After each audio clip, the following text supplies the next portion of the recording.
Well, we've had a bit of a rainfall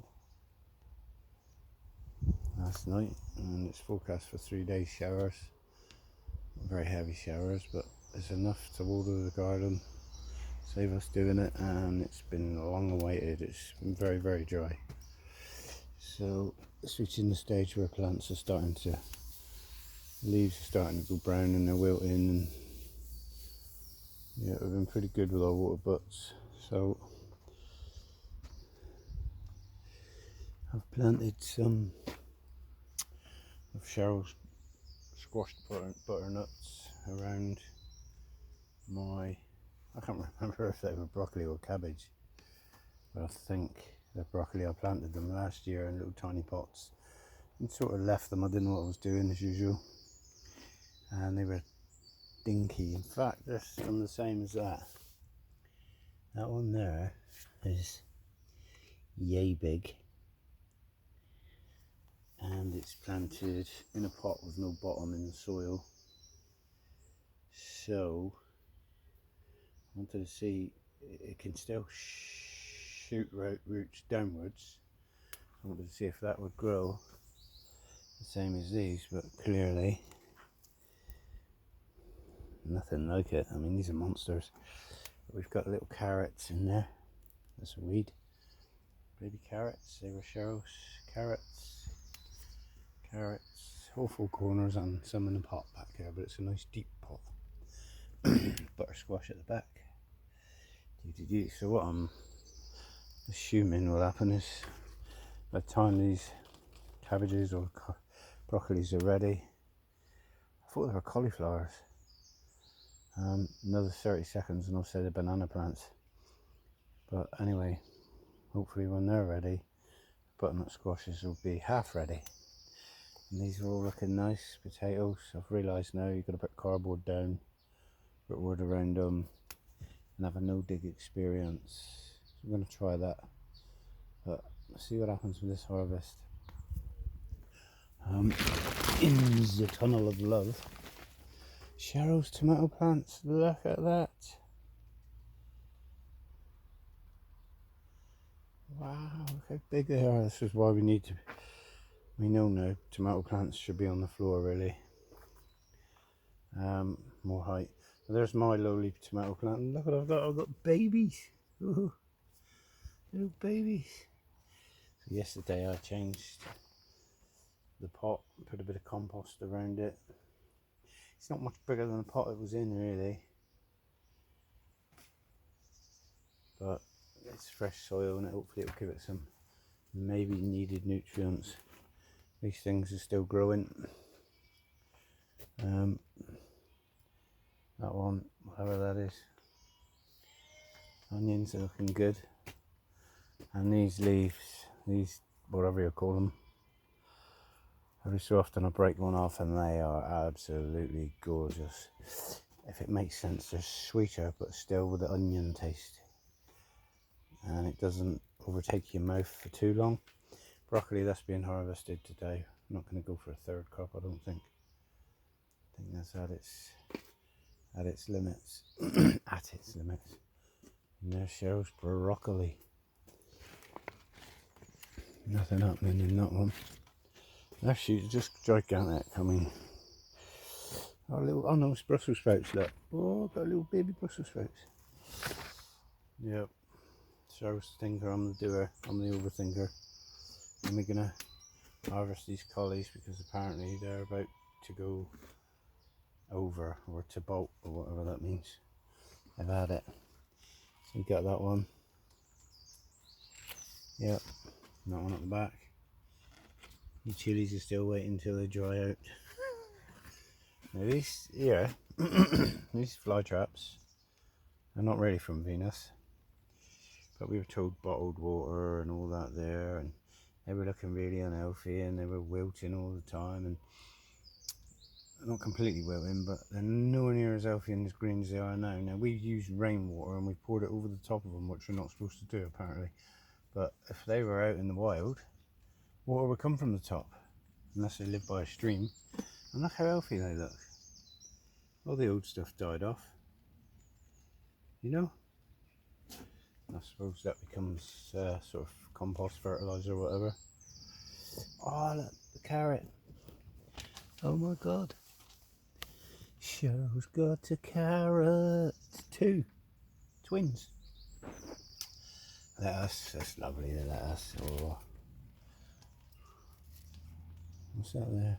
Did see a horsefly without a saddle. There's loads of them in here. I was thinking of getting, look at the size of that one. I was thinking of getting a few praying mantises. But then I would have to put a sheet over there, fine cloth sheet, so they couldn't get out. Don't want them getting out and dying. Oh my god, look, it's only been a couple of days. Look at that. Look. No, look, they're climbing, oh my god. Things happen within 2 or 3 days. You know, even though you're in here, you're not looking around properly. You're not taking it in and enjoying it the way you should be. I've strung them up a bit, thicker string. I plaited that one. So, that nylon is too thin for them, it will cut them. More carrots. Some of these are mini carrots. They don't look like minis, they look like Ford Fiestas. These are all dying, dying off or whatever. Cheryl pulled that one yesterday. I'm going to plant these somewhere else outside. My strawberries, look at this. And they're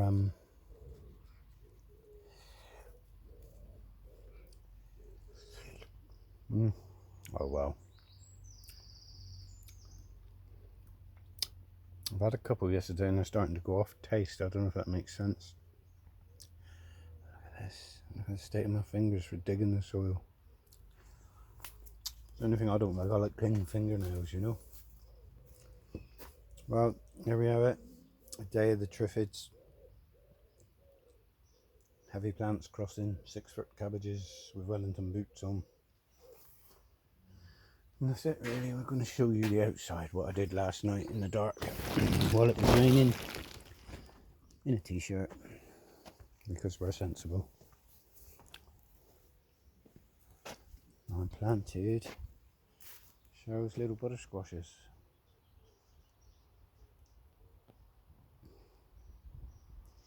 Dug all this, not dug it, I've rotivated it with a small rotivator.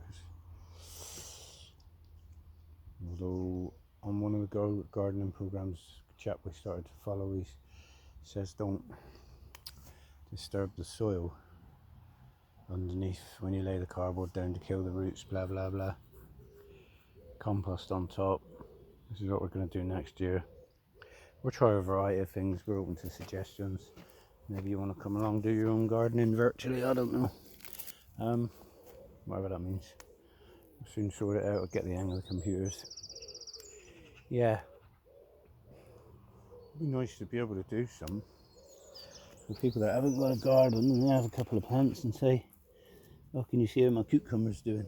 Cucumber. There's our little rhubarbs. Almost poking its tongue out at me earlier, so I called it a rude barb. Oh, that's a bad joke, isn't it? It's an old man joke. Right, now these are the same age as these. But when we've had time, we've put them into different pots. And that tiny little difference in pot size, it's made a massive difference in sizes of the plant. Look at that, it's got flowers on it.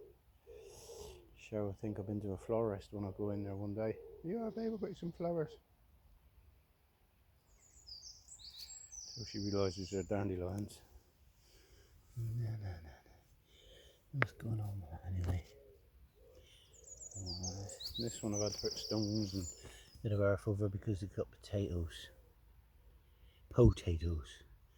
coming up to the surface, which if they get sunlight they become poisonous.